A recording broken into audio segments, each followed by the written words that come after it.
Like I actually don't got nothing to say.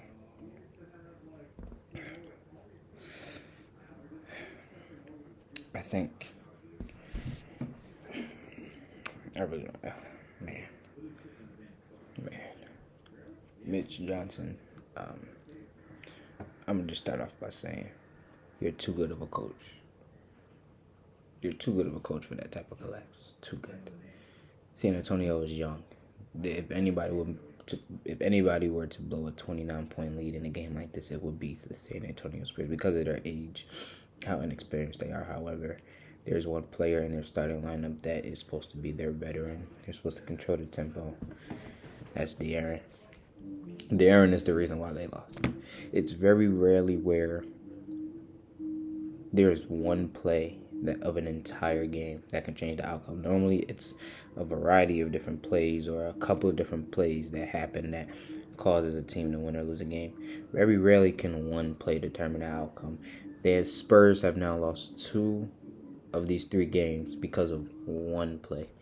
Game 2, Mitch Johnson didn't call a timeout, and they turned the ball over. That right there is why they lost, because that led to Brunson's go-ahead free throw. De'Aaron Fox had the ball with 10 seconds left, and he shot a layup. They're up 1 with the shot clock unplugged. The ball shouldn't be going into the rim at all unless it's from a free throw. That's twice. That's 2 plays that could have completely flipped the series. We could be looking at San Antonio being up 3-1. Now, obviously, it takes a lot to go up 29. It takes even more to lose a 29-point lead. But man, it just can't happen. It can't happen. And here you got 4 timeouts at the beginning of the fourth quarter. If you haven't called any more than 4 throughout the first 3. He had 2 with 38 seconds left, which means you've gone 12 minutes with a 20-point lead and you only caught 2 of them. You should have been almost out. You should have been almost out. Try another alley-oop. Can't get the full fight. Ball knocked loose. Mark picks it up. All right, let's see. Let's just try to break this. Beautiful pass inside. Here we go, all right? There are 2 Knicks behind the ball. There are more Knicks behind the ball. You have more people in the front court than they have behind the ball. There's 2 of them behind the ball. Why? How in the world are they able to get an open transition layup here? We're not low. De'Aaron, you're here. Keldon, this is you. You're a veteran. You've been on this team for 7 years. This just can't happen at this stage. You're giving direction to someone else. This is you. Beautiful pass inside. Bridges banks it home. Wembanyama was just a split second late. He was ready to smack that off the backboard. Towns has it. He's got Keldon Johnson guarding him. Shot clock winding down. Towns off the bounce. Step back.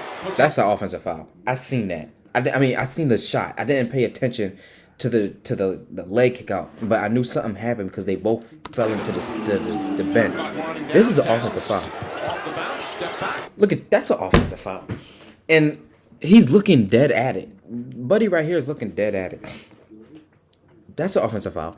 It's all good. It's all good. No call is better than something. But if it was to be called a foul to anybody, it should have been on Cat. And then they just started, shooting a lot of shots. They just started going in. It was a lot of contested ones too. It was 29 at one point. Go.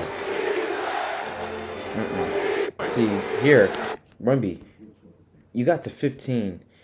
It's 8 seconds, but they give you the full 8.9 seconds, so they don't call it until the clock hits 15. So you got 2.something seconds to get it across. What are you looking at the bench for in the backcourt? If to begin with, the ball shouldn't be in your hands. You're big, right? Typically, the ball shouldn't be in your hands. If it's in your hands, that means 2 things. 1, you know what you want to run, or 2, you have a lane that you could just attack. If none of those things happen, you should not be looking for the coach to run something. I'm looking for a guard, right here. I'm looking for a guard before I even get into the half court. Second thing I'm not gonna do is pick up my dribble I'm not supposed to have the ball in my hands, so I'm not gonna pick up my dribble here. I'm not gonna do a dribble handoff, a couple feet away from the no. Josh Hart's too good of a defender. Oh, he does throw it away. Almost had a backcourt violation. Anunoby. Towns fakes, drives on Wemby, goes inside, stops, flips it up, shot is good.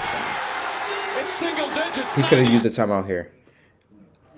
One thing, when I think of comebacks,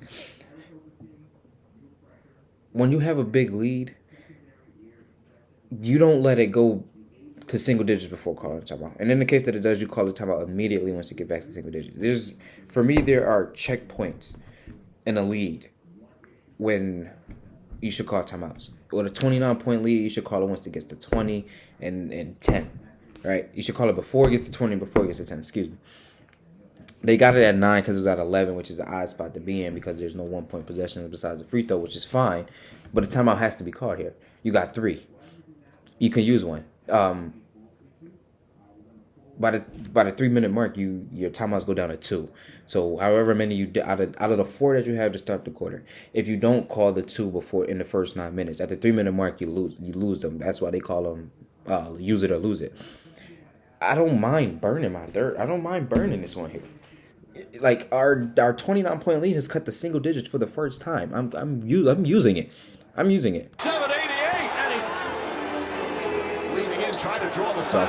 Brunson has it. Shot clock at 4. Brunson gets inside. Okay, so here, right? Brunson is never gonna have the opportunity to go 1-on-1 in the fourth quarter. Brunson should never have the opportunity to go 1-on-1 in the fourth quarter at all. Wemby should be showing. Wemby should be showing. And Fox can take Cat. Hart's not a threat right there right now. It's late shot clock. Like it's not really much of. It's not much they can do in terms of resetting and running something with a mismatch across the court. Wemby needs to be showing his body, forcing Brunson to give it up. And Fox is on Cat, and Hart's is the one taking the 3. Hart's the one taking the 3, and you live with the result. Here, Brunson should never have the opportunity to go on. Ever. This will not happen. This should not happen. This shouldn't have happened. Towns has it. Right side Alvarado off the bounce. Corner 3. Like they started making everything. OG Anunoby should be Finals MVP. Andre Iguodala style. No, see that?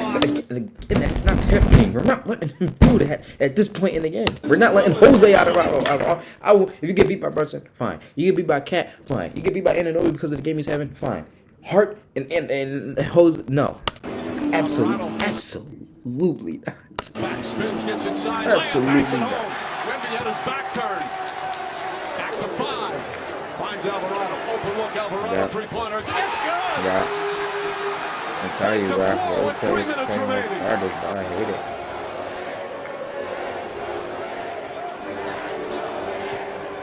Brunson with Wemby on him. He drives, pulls back. Shot clock at 5. Drive. Wemby, your wingspan is almost 8 feet, bro. Your hand needs to be up. Your hand needs to be up. He's left-handed, which means your right hand needs to be up this entire time. Eliminate the threat of him shooting, because he can't drive. He can't drive on you, and if he do somehow get to step on you, you're long enough to be able to recover fast enough. Your hand needs to be up. Eliminate the opportunity for him to potentially shoot it. Hand up, like these. Hand up. Why are your hands hand down? What? Why is your hand down? Like your wingspan is taller than him. Why is your hand down? Brunson fires up a 3. Puts it in. 1-point game. Solano now. Brunson Again, he's not going to drives inside. Goes up. Floaters up.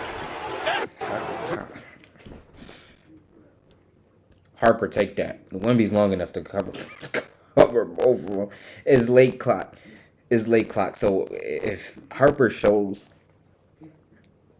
it's difficult because it's late clock. It's more of a scramble job. But if Harper shows, Wemby can stay on Anunoby. If Hart cuts, Fox can pick that, and Vassell could go ahead and take. I don't know. Anything is better than Brunson going on 1-on-1. Stutter dribble, drives inside, goes up, floaters up. That's good. The Knicks take the lead with 1:20 Brunson gets it, fires up a three. This. They didn't show the Fox. They didn't show the Fox layup. This, however. This. Albeit Fox's layup was so bad. It was so bad. This would be the reason why they running in practice. All practice. This right here. Because let's take a look. Anunoby inbounded the ball. Now, why it may be a question on why they didn't guard the inbounder, I guess they really wanted to show 2 on Brunson, which, again, anything is better than that. He's the furthest person from the basket outside of the shooter. Yet he's the first one to the... No, I'm sorry. You allow him to run 32 feet away from the basket and get a... Dog, look at this. Look at this, Dylan. Dylan, this is you. Dylan, where my cursor? Dylan, this is you. This is you. You see the ball go up. I'm not... Dylan, don't get me wrong. Harper is probably the best rebounding guard in the league. Genuinely, he might actually be the best. If you watch him go up and rebound the ball, yes. But in a situation like this, fundamentals matter more than anything. Box him out. Box him out. Shot no good. The tip, it's gone. It's gone. It's gone. With 1.2 remaining. Please show the last play. Show the last play. Show the last play. Bro, this play was perfect. Dylan Harper just threw the past 3 years behind him. He can't tip it. I can't tell. This play was perfect. Oh my goodness, this play was art. This play was art. No timeout. Left. They have to get it in. This play was art. Oh my goodness. And it's not really anybody else you could have inbounded. Harper is a big guard. He's the biggest option outside of Wemby. You always don't want to take Wemby away from the play by inbounding it. You can't really go wrong. Dog. This play was art. Look at this. That was art. That play was perfect. That play was perfect. That play, yo. Oh my goodness. That play was perfect. No timeouts left. They have to get it in. Harper left.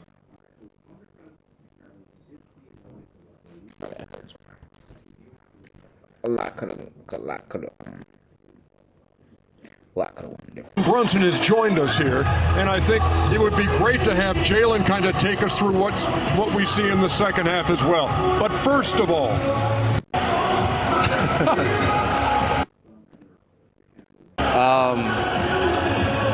one word that captures that all is just believe.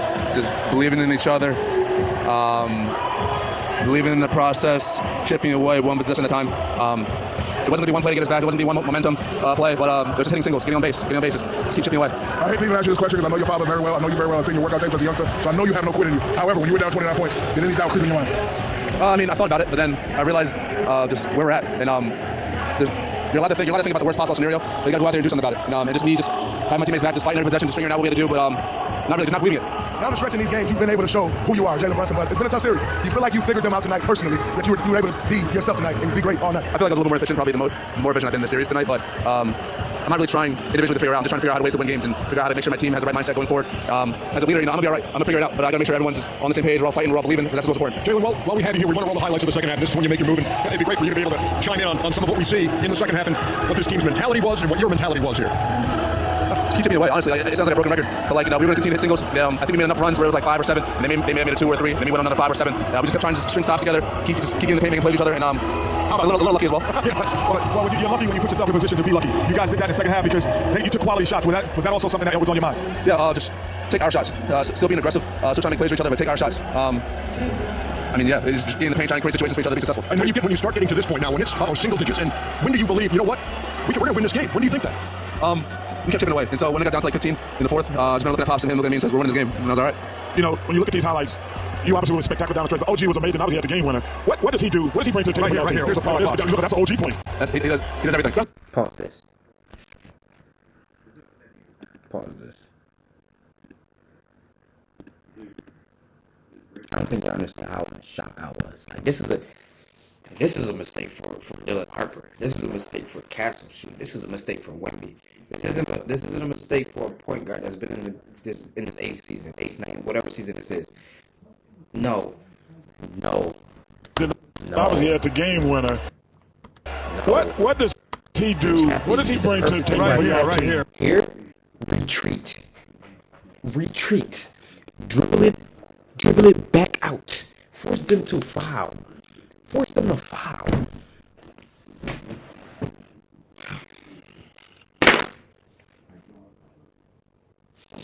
This reminds me of the bubble in 2020.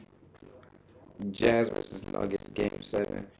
Who shot that dumb layup?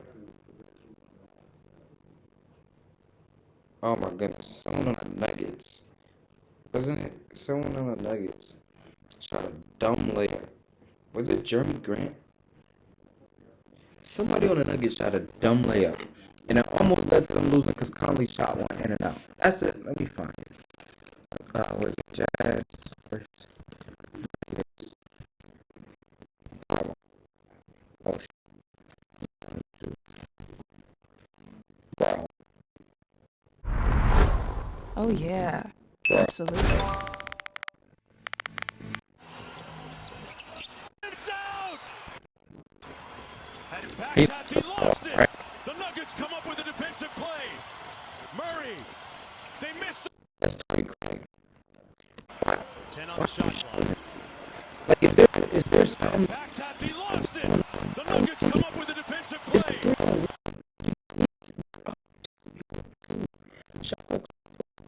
Murray, they missed the layup. Gobert got it. Mitchell hanging at the other end. 2 seconds to go for the win. And it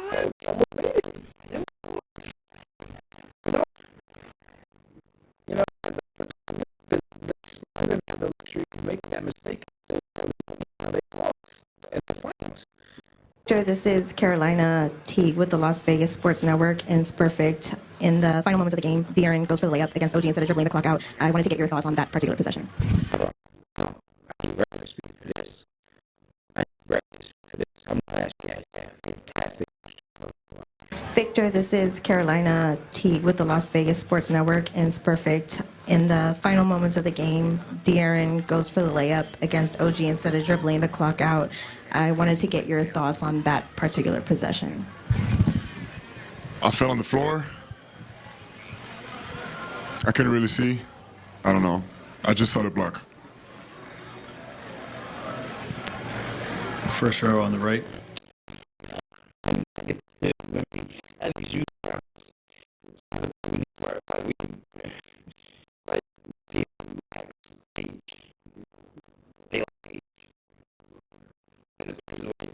they don't need that. He died. You Kelly Olynyk and one play over 20 minutes a game. And one uphill 12 minutes a game. I mean, only.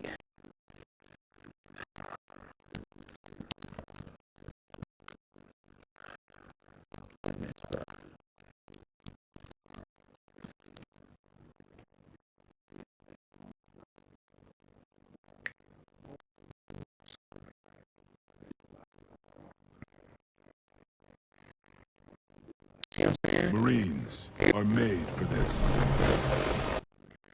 Here, DMP, these are the oldest people. These are the old people. Drafted in 2017. He's drafted in 2017.